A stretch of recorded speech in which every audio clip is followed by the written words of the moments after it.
Bem-vindo ao BHB Foodcast, o canal de podcast para você do setor de alimentos, bebidas e suplementos. Pessoal, bem-vindos a mais um episódio do BHB Foodcast. Aqui hoje a gente vai conversar com a Cláudia Abreu, ela é CEO do Mundo Verde. Ela tem uma trajetória muito bacana para contar para a gente e hoje o nosso papo vai ser sobre a transformação digital, os desafios que o Mundo Verde passou agora nessa pandemia. Fica com a gente. Cláudia, bem-vinda, obrigada por fazer parte aqui do BHB Foodcast. É um prazer poder falar com você. A gente estava conversando aqui um pouco antes. Que legal que ter uma mulher no cargo de liderança de uma companhia tão importante, tão representativa dentro do mercado de alimentos. Carol, obrigada pelo convite. É um prazer enorme bater esse papo com você. Tenho certeza que a conversa vai ser super gostosa e vai fluir muito bem. Bacana. Bom, vamos lá. Para começar falando já de negócios, é interessante a gente ver essa movimentação necessária que existiu do e-commerce. Se a gente for olhar e-commerce de alimentos como um todo, das 50 principais redes que vendem comida no Brasil, só 18 tinham e-commerce antes da pandemia. É claro que esse número aumentou e fez todo mundo se mexer para esse movimento. Mas ainda assim, o volume de compra de alimentos dentro do universo total, ele é pouco representativo. Empresas como Pão de Açúcar, Carrefour, cresceram muito, cresceram mais de 200% no faturamento do e-commerce, mas ainda assim chega a ser 7%, 10% do faturamento geral de uma companhia como essa. Diferente da área de suplementos, que a gente viu que a crise parece que não impactou tanto assim. Números do Mercado Livre, por exemplo, mostraram que suplementos foi a terceira categoria mais vendida dentro do universo de compras, perdendo só para luva e álcool gel na pandemia. E Mundo Verde, Cláudia, que circula entre esses dois universos, como é que isso está funcionando para vocês?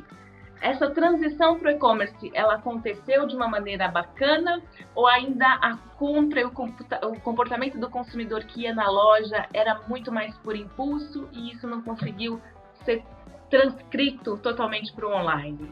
Conta mais. Olha, Carol, nós já tínhamos o e-commerce, então a gente trabalha com e-commerce desde 2018. O Mundo Verde fez a aquisição da Nature, que era uma marca online muito forte, e a Nature é um dos braços da marca. Hoje a gente tem o mundoverde.com e continua com Nature. O que a gente viu durante a pandemia é que realmente a representatividade do e-commerce aumentou bastante dentro do faturamento. As pessoas, como não tinham as lojas físicas para ir comprar, elas acabaram usando, né, muito delivery, que era um hábito que a gente não tinha, e muito o e-commerce. O que a gente percebeu é que houve uma mudança de comportamento já durante a pandemia. Então, os produtos que a gente tinha um volume muito alto eram produtos, por exemplo, relacionados a emagrecimento. E na pandemia, a gente percebeu que os produtos ligados à imunidade, então, cúrcuma, própolis, etc., começaram a crescer de maneira bastante intensa. Então, qual que foi a leitura que a gente teve?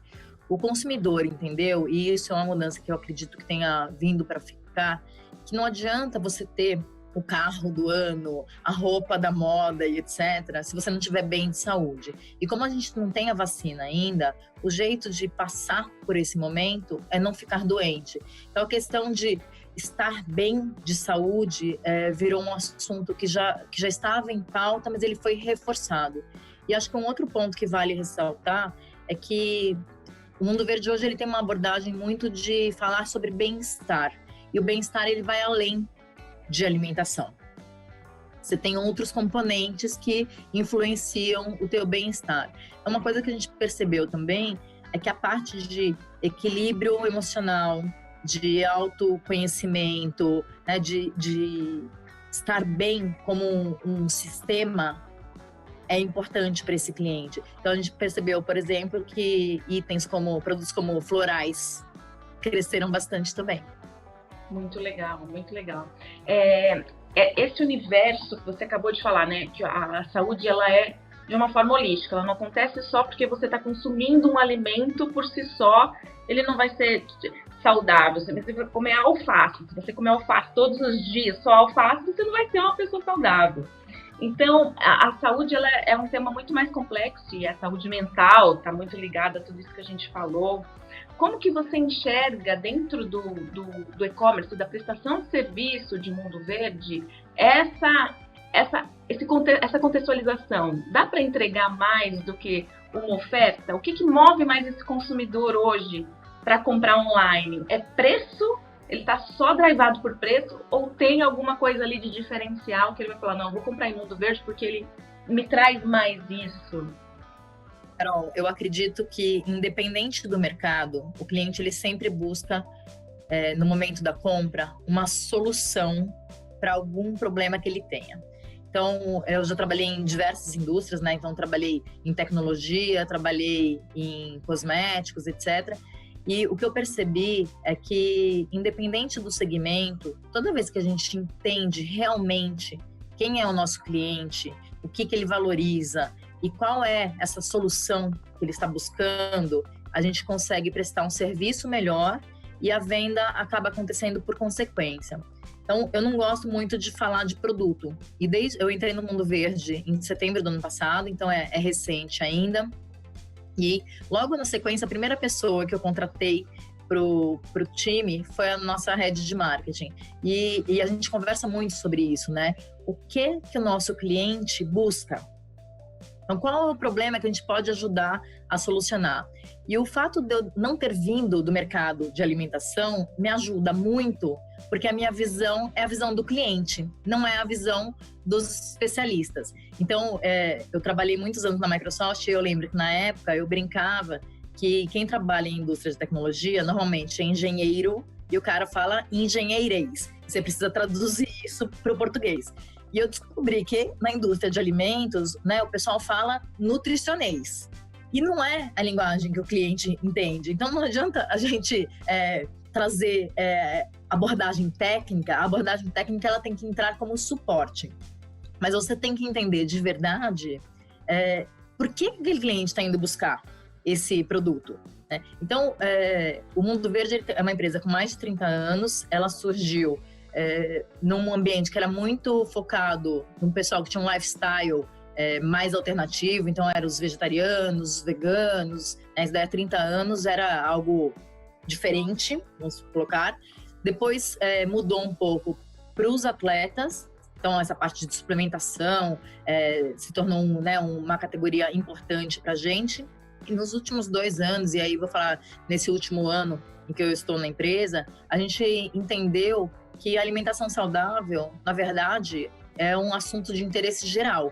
Ele deixou de ser nicho para ser interesse geral. O que a gente entende é que existe um grau maior ou menor de consciência. Então, tem gente que entende mais, tem gente que entende menos. Mas hoje é um assunto de interesse geral. Então, logo antes da pandemia, a gente estava, por exemplo, com uma campanha com a Disney falando sobre lancheira saudável. Então, assim, falando como as crianças podem se alimentar de uma maneira melhor. Isso há alguns anos não seria nem abordado. Por quê? Porque a gente entende que esse mercado hoje ele está crescendo. E quando a gente olha o mercado brasileiro, o brasileiro ele é super early adopter, né, em termos de tendência. Ele abraça tendências novas rapidamente. Então, o Brasil hoje é o 4º país no mundo em termos de consumo de alimentação saudável. Então, existe uma oportunidade gigante. O Ibope coloca que 30 milhões de brasileiros se declaram veganos ou vegetarianos. Então, é um público-alvo super crítico no bom sentido. O pessoal entende, quer entender mais. E o nosso trabalho hoje é um trabalho muito forte de curadoria e de geração de conteúdo. Então, a gente já vinha fazendo isso e durante a pandemia, a gente reforçou toda a comunicação da empresa para falar sobre esse assunto. Então, a gente trouxe dicas de receita, a gente trouxe live com professora de educação física. Então, a gente fez uma live com a Angélica Banhara para falar de super yoga. Fez uma outra live com a Camila Rich e a Renata, que são as meninas da Band Informa, para falar sobre exercício físico para não atletas. Teve uma outra convidada que falou sobre Feng Shui, porque a gente entende que não está na hora de falar de produto. Obviamente, como uma empresa, a gente tem um objetivo claro, de vender e de faturar, até porque eu tenho um compromisso, né? Eu empresa, tenho um compromisso real com a minha cadeia produtiva, né? A indústria, com os nossos colaboradores e com o canal de vendas que são os franqueados. Mas agora não era o momento de focar em venda, agora era o momento de ajudar o cliente final a passar da melhor forma possível por esse momento de crise, né? Nós como pessoas físicas, a gente sentiu os altos e baixos que a pandemia trouxe. Tem dia que você tá ótima, tem dia que você tá exausta, tem dia que você tá mais sensível ou com medo. Então, assim, é importante a gente entender esse cliente, entender quais são as vulnerabilidades, os anseios, etc., para poder conseguir atendê-lo. E daí, respondendo objetivamente a tua pergunta em relação a como o e-commerce faz isso, a geração de conteúdo ela é fundamental. Então, a gente tem um blog que é super bacana. Nosso Instagram e Face, ele também tem essa abordagem muito falando sobre conteúdo relevante. Então, o produto, ele entra no meio, mas é importante a gente conversar com o cliente de uma maneira transparente. Ter esse ambiente que eu acredito que vocês tinham muito na loja também, né? A loja, você entrava no Mundo Verde, você tinha uma venda 100% consultiva. Seja com o franqueado que está ali, que já é alguém apaixonado muitas vezes pelo tema, por isso tem uma franquia da Mundo Verde, ou até mesmo por um nutricionista, um estudante de nutrição que trabalha ali na loja. Então você vai perguntar sobre um produto, você tem informações mais técnicas sobre aquilo. Você vai para o digital, para não se perder, você tem que ter essa arcabouço de conteúdo muito bem desenvolvido, né? Para trazer a jornada desse consumidor a algo mais relevante para as dores dele, como você comentou. A gente tem um serviço super bacana, que eu acredito até que seja pouco divulgado. Eu já era consumidora do Mundo Verde antes de ir trabalhar lá. E eu não conhecia esse serviço. A gente tem um serviço que chama Olá Nutri, que é um serviço de atendimento gratuito.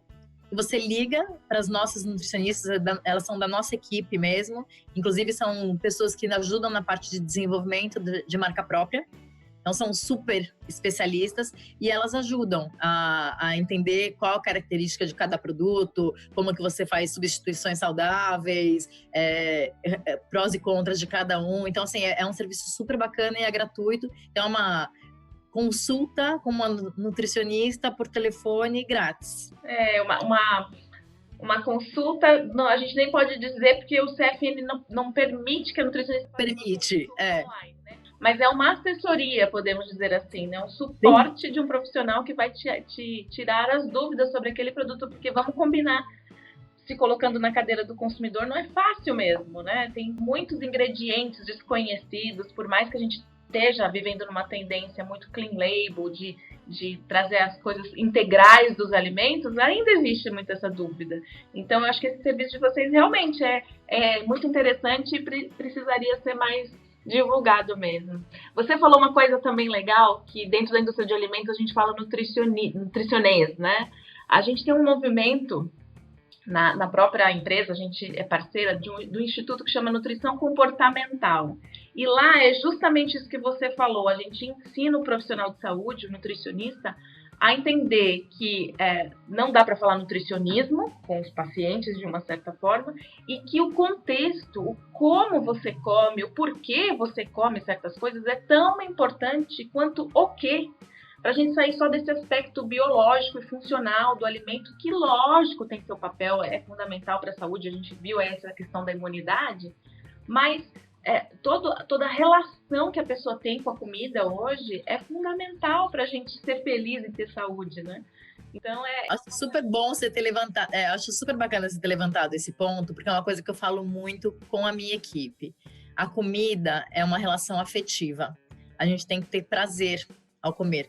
Por isso que existe o termo comfort food. Aquele dia que você teve um dia difícil, você fala, queria comer a comida que a minha mãe fazia quando eu era pequena. Então, tem esse componente emocional. A gente não pode só pensar na tabela nutricional de um alimento. Então, toda vez que a gente está fazendo desenvolvimento, por exemplo, de produtos de marca própria, eu participo 100% dos testes, né, de degustação. Por quê? Porque para mim é fundamental que seja saboroso. Eu não posso comer sofrendo, porque a gente pode fazer isso durante um período de tempo, mas você não consegue fazer isso ao longo da vida. Então, você não consegue criar um hábito se não for algo que te dê prazer, que você fique feliz. Então, assim, o caminho, a comida, ela passa perto do coração, não tem jeito. Não é perto do cérebro. É isso aí, muito legal. E você também citou a mudança de target, talvez, que a marca viveu, né? Que lá atrás era muito mais restrito, vegano, vegetariano, foi para um universo mais esportista e agora está mais democrática. Todo mundo hoje se identifica de uma certa forma com os produtos que vendem na loja, até crianças, você citou o exemplo da lancheira.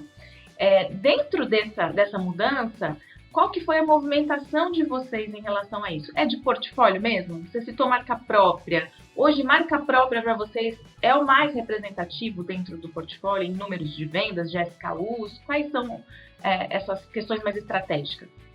Tem algumas coisas aí. Então, um dos pontos é produto. Então, a gente está falando aí de portfólio, de mix de produto. Quando eu entendo quais são as personas que transitam na minha loja, e daí a loja, seja ela física ou online, né? Pensando na jornada completa do consumidor, eu tenho que entender quais são estes perfis de clientes e o que esse cliente busca, né? Então, não adianta eu ter uma solução que seja aplicada para todos.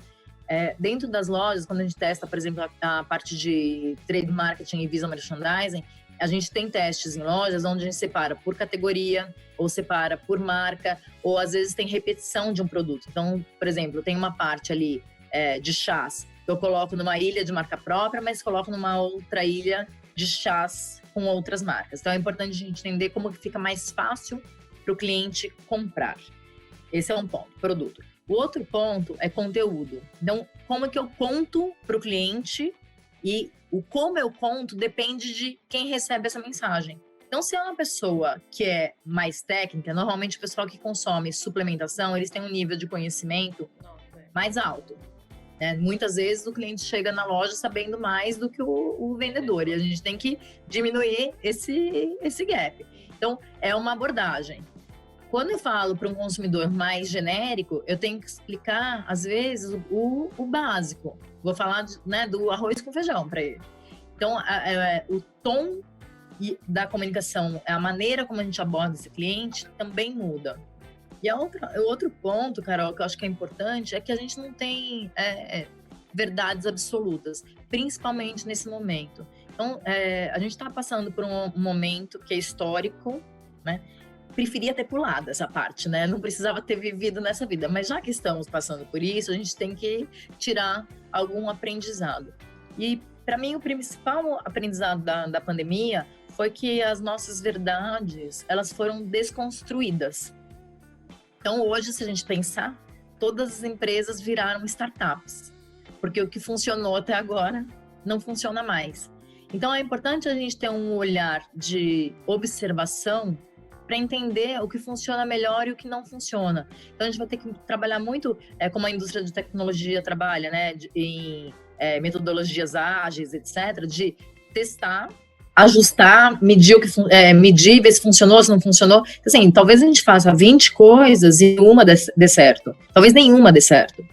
Então, quando a gente fala de abordagem de clientes, os clientes também estão mudando. A única coisa que eu tenho certeza que não vai mudar é essa questão aí da aderência aos valores da marca versus os valores pessoais de cada cliente. Então, a questão de propósito, que até agora era uma coisa que as pessoas falavam, mas não efetivamente praticavam. É só bonita de ver, né? De falar, não era vivido.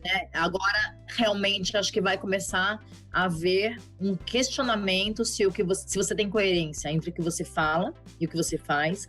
E acho que as pessoas vão começar a questionar, inclusive, as formas como elas consomem. Então, eu vi muitos amigos meus, por exemplo, falando, eu vou deixar de comprar tanta roupa, eu vou fazer segunda-feira sem carne, né, para gerar um menor impacto ambiental. Então, assim, essa questão da economia colaborativa, do entendimento de que se todo mundo não está bem, não funciona, né? Na hora que você vê empresas grandes como Heineken, IP, Ambev, WEG, etc., mudando suas linhas de produção para produzir álcool em gel, para produzir respirador, etc., por quê? Porque entende que existe uma responsabilidade coletiva, né? Então, é a história do balanço social da empresa. Não adianta eu olhar só a empresa separada do contexto onde ela está inserido. Então, hoje, quando eu penso em planejamento estratégico do mundo verde, eu preciso envolver os demais stakeholders. Então, eu preciso falar com a indústria, eu preciso falar com os franqueados, porque o planejamento ele vai ter que ser conjunto. Não adianta eu planejar sozinha aqui, fechadinha, numa sala. De alguma forma, a gente vai ter que incluir o cliente nessa conversa também. Como você falou, fazer pequenos testes, né? Testar, não dá certo, pivota, volta e a gente vai aprendendo juntos. A gente vai errar, vai acertar. Acho que é até uma campanha do Santander esses dias na televisão. A gente vai errar, vai acertar, mas parados nós não vamos ficar. Precisa... Eu acho maravilhoso isso, porque é uma mudança de cultura e de mindset muito grande. Nós fomos educados para termos as respostas e para sabermos tudo. Sim. E é importante a gente falar, olha, isso aqui a gente não tem a resposta ainda, mas a gente vai construir junto essa resposta. Né? Então é a questão do se mostrar vulnerável ou de abraçar o erro, que até então era colocado embaixo do tapete. A gente está num momento que não dá mais para ser assim. Então, a questão da transparência, da verdade, etc., ela vai ser cada vez mais importante. De tudo que a gente conversou, ainda queria saber de marcas próprias. Como que vocês trabalham nessa inovação? A estratégia mesmo, né? O desenho, acho que até de quantos SKUs vocês têm um plano para crescer com isso. Vocês já têm a marca própria há alguns anos, né? Qual que é o balanço de tudo isso? Super fã da marca própria. Hoje a gente tem 250 SKUs. É um número já bastante relevante. Ela está entre os top 3 das marcas que giram de vendas. E a marca própria ela tem um papel muito importante em relação à fidelização do cliente, em relação à chancela de qualidade do produto. Então, a gente vê acontecer isso em loja. O cliente está em dúvida sobre qual produto levar, ele prefere escolher a marca própria porque já tem um selinho ali que ele conhece. Legal. E o terceiro ponto é que ela tem um papel fundamental quando a gente pensa nessa estratégia de omnichannel. Pensando nessa jornada do cliente que passa online, offline, etc., a marca própria acaba tendo esse papel de ser um sortimento comum entre o e-commerce e as lojas. Obviamente, não são só esses produtos, a gente tem uma outra camada, né, que a gente quer garantir que todas as lojas tenham, mas a gente está focando em marca própria e curva A, que são os produtos que mais vendem, para poder fazer a estratégia realmente do click and collect, que é você comprar no site e retirar na loja, ou do ship from store, que é a loja sendo um pequeno centro de distribuição para atender determinada região. Então, a marca própria ela tem um papel fundamental em construir a infraestrutura de omnichannel. Pensando nisso, em inovação, nesses 250 SKUs, vocês acreditam que estender ainda assim vale a pena ou você deveria trabalhar para uma redução mais assertiva? Eu pergunto isso porque a gente faz um paralelo aqui, a nossa audiência da indústria de alimentos também. E eu sempre vejo as pessoas falando, não, a gente tem uma extensão muito grande, eu preciso enxugar meu portfólio, focar no que vende mais. Dentro desse mundo que você falou, VUCA, MVP, que você precisa estar sempre testando e vendo o que funciona, o que você imagina? Vai ter uma extensão ainda maior no futuro próximo ou vai dar uma enxugada?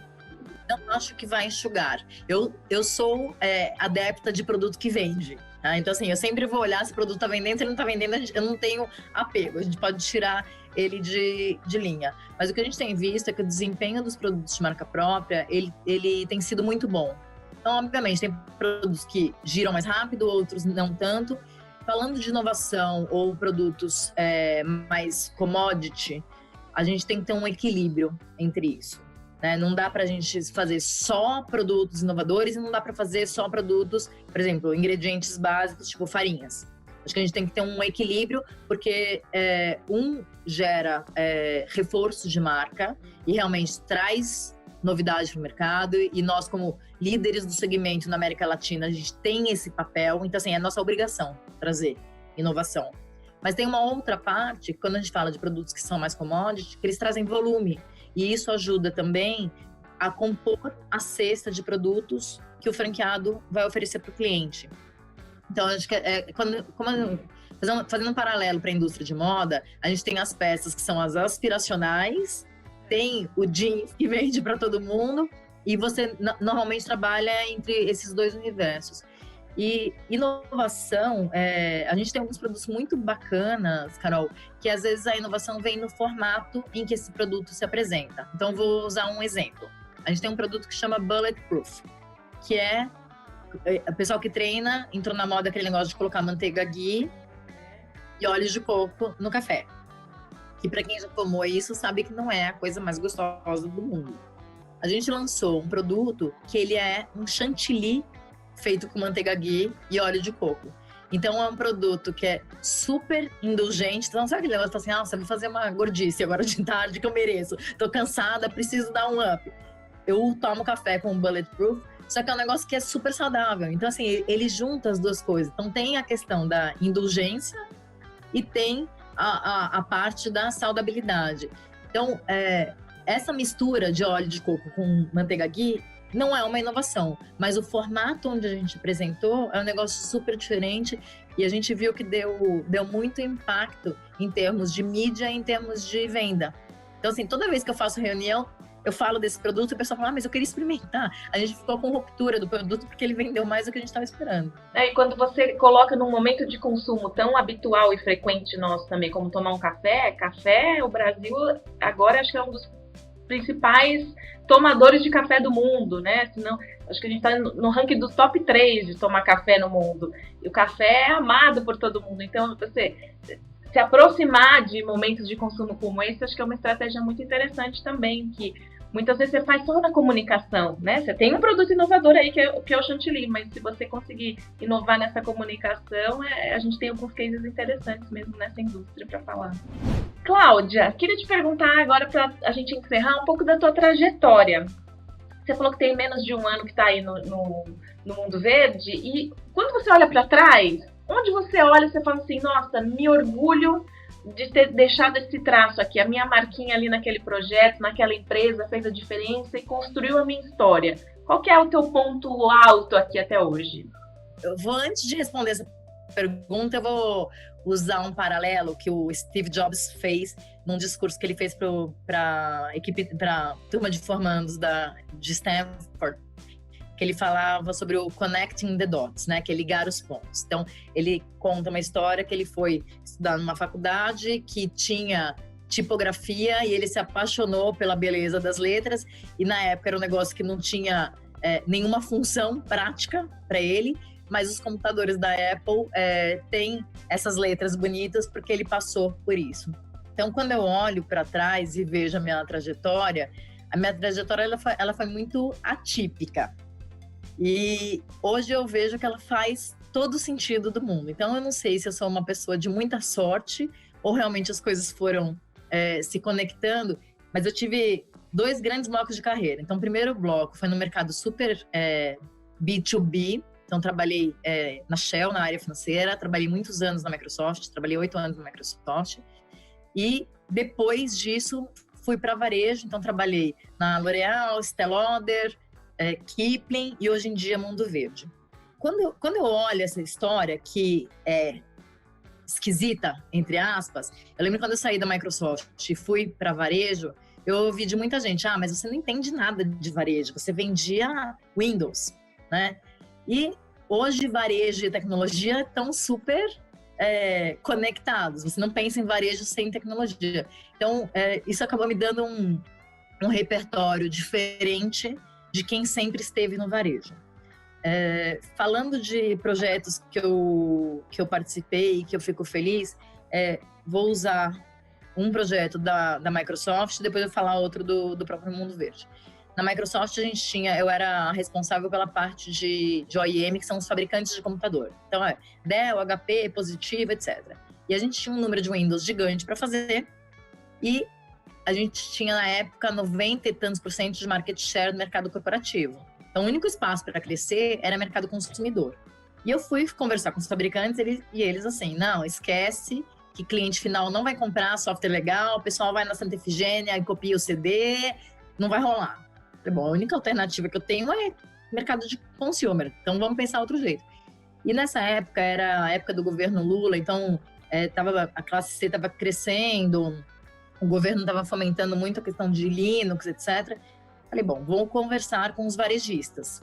E daí fui conversar com Casas Bahia, Ponto Frio, GPA, Magazine Luiza, etc. E falei, olha, senhor varejista, o seu cliente já comprou a TV e o celular, o próximo objeto de desejo é o computador, você quer vender, eu te ajudo.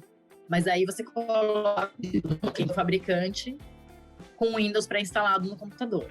Acabou dando super certo, a gente fez essa tradução aí do Technicase para o português, então ao invés de a gente falar, por exemplo, que um computador tinha tanto de memória, a gente falava que cabiam 1000 fotos. Então, por quê? Porque quem estava vendendo o produto era quem vendia a linha branca e quem estava comprando era uma pessoa que chegava com um papelzinho que o primo tinha escrito qual era a recomendação do computador. Então, a gente precisava facilitar esse processo. Foi um projeto super bem sucedido. Em 2 anos, a gente quintuplicou o número de unidades vendidas no país. Ganhei prêmio lá, tipo assim, ganhei prêmio de melhor profissional de marketing do mundo, foi super bacana. Mas o que eu fiquei mais feliz com esse projeto, a gente na época gravou um vídeo com uma moça que morava em Paraisópolis. E ela comprou o computador e a impressora, e ela tinha 5 filhos, e ela fazia geleia para sustentar os filhos. E ela comprou o computador e a impressora porque ela conseguia imprimir as etiquetas das geleias e daí parecia mais profissional e ela conseguiu aumentar o volume de vendas dela e ter um pouco, né, de respiro por ter tido acesso a essa tecnologia. Então, naqueles dias difíceis, né, que todo mundo tem os seus dias bons e os dias que você aprende no trabalho, né, aquele dia que você fala, nossa, hoje foi puxado. Eu lembrava dessa história, né, falei, que bom que o meu trabalho, pelo menos, impactou uma pessoa que seja, né. E daí, falando de mundo verde, eu acredito muito que as coisas não acontecem por acaso. Então, essa minha trajetória profissional, todas as empresas que eu trabalhei, elas tinham alguma relevância, né? A missão da empresa, ou o propósito, etc., com o que eu estava vivendo naquele momento.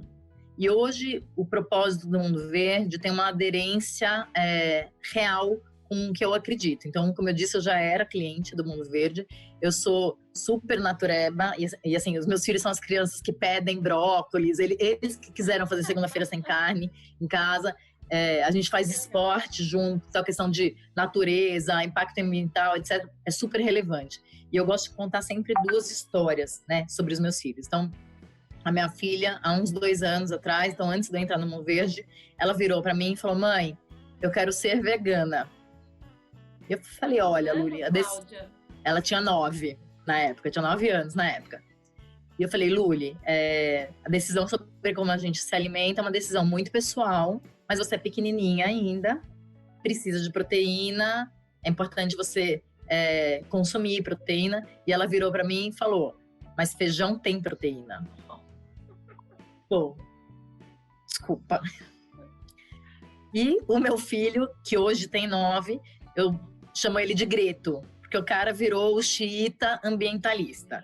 Então ele me questiona por que meu carro não é elétrico, por que eu não desligo o chuveiro quando eu vou lavar meu cabelo, por que eu comprava desodorante aerosol, etc, etc. Então a gente fala muito, né, sobre os millennials, etc, mas os millennials, na verdade, eles já são coroas. A gente tem que começar a olhar geração Z, geração alfa, etc. E a gente acha que essa galera vai influenciar comportamento de compra daqui a alguns anos. Mas, na verdade, eu já mudei várias coisas na minha casa sobre como... porque eles me questionam. Então, assim, a gente estava voltando... A gente foi passar o final de semana na praia e eu estava dirigindo, as crianças estavam no carro e com os meus pais.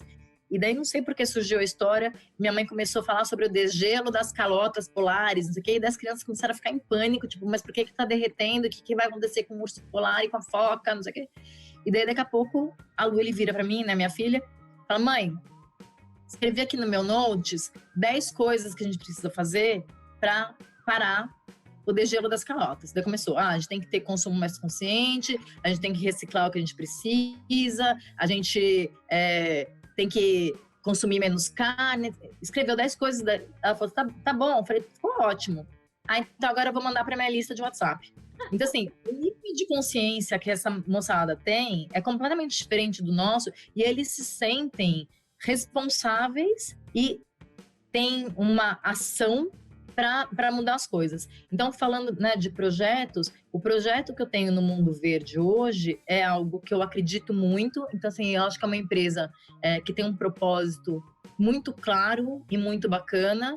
É algo que eu acredito como pessoa e que eu tenho orgulho de poder fazer parte dessa trajetória. Então, assim, fico muito feliz. Então, se pensar qual é o lugar que você gostaria de estar, eu estou exatamente onde eu gostaria de estar. Que lindo, muito inspiradora a sua história, adorei saber até da Microsoft até aqui, o que te trouxe também esses exemplos de sucesso e que a gente possa, aí com um pouquinho do que você contou, inspirar muita gente que está muitas vezes dentro da indústria de alimentos incomodado com algumas questões como você colocou, né? Tem um pouco do espírito aí da sua filha. Meu Deus, eu preciso fazer alguma coisa e eu não sei nem por onde começar dentro dessa estrutura que eu estou aqui, que precisa gerar resultados, e ninguém fala o contrário, a gente precisa continuar gerando resultados para o negócio, mas ainda assim existe um caminho para a gente impactar de uma forma positiva, né? Que conselho você daria, Cláudia, para esse gerente de marketing de uma indústria de alimentos que produz de tudo um pouco e que está incomodado, que quer trazer mais esse universo do saudável e do sustentável para o portfólio, para a empresa? Primeira coisa é a gente ser sempre curioso ou curiosa, né? A gente manter a curiosidade que as crianças têm. Então, a gente manter aquele espírito de cientista que a gente tinha lá atrás. A outra coisa é ter coragem, porque você vai ter que se posicionar e vai ter que falar coisas que às vezes questionam um pouco o status quo, mas a gente só muda se a gente começar a fazer esse tipo de questionamento. E o último ponto é pensar que toda mudança é válida, mesmo que seja uma pequena mudança. Então, às vezes, a gente fica pensando, né, em como eu vou causar um grande impacto, né, vou mudar o mundo de uma vez só, e talvez a gente não consiga, mas a gente vai começando devagarzinho. Então, eu vou dar um outro exemplo, a questão, você falou, né, sobre o fato de eu ser mulher e ser CEO, né? E essa foi uma causa que eu abracei, porque quando eu tive os meus filhos, eu fiquei pensando, né, em tudo que eu tinha vivido já no mundo corporativo, etc., e via a pouca representatividade das mulheres em posições de liderança. E fiquei pensando, falei, nossa, como que eu vou mudar o mundo? Então, não consigo mudar o mundo todo, mas se eu conseguir mudar o quadradinho em que eu estou, eu já fiz alguma coisa. Então, eu quero que os meus filhos trabalhem e vivam num mundo melhor. E daí eu comecei a fazer várias conexões, conversar com muita gente, etc., para levantar essa discussão. Porque a gente só consegue mudar uma situação se a gente coloca luz em cima desse assunto. Então, voltando aí ao exemplo do gerente de marketing, o primeiro passo, com certeza, é realmente começar a fomentar essa conversa. Porque às vezes a conversa está abafada, né, dentro da organização. E é importante a gente speak out. Muito obrigada mesmo. Foi um papo riquíssimo. Eu tenho certeza que todo mundo que ouviu e assistiu o nosso podcast curtiu bastante. Deixa aqui seus comentários, seus desafios, que quem sabe a gente continua essa conversa mais para frente. Quero chamar a Cláudia aqui para outros papos no BHB, que com certeza vão ser muito ricos. Obrigada, Cláudia. Um beijo. Prazer foi meu, Carol. Um beijo grande. Tchau. Tchau.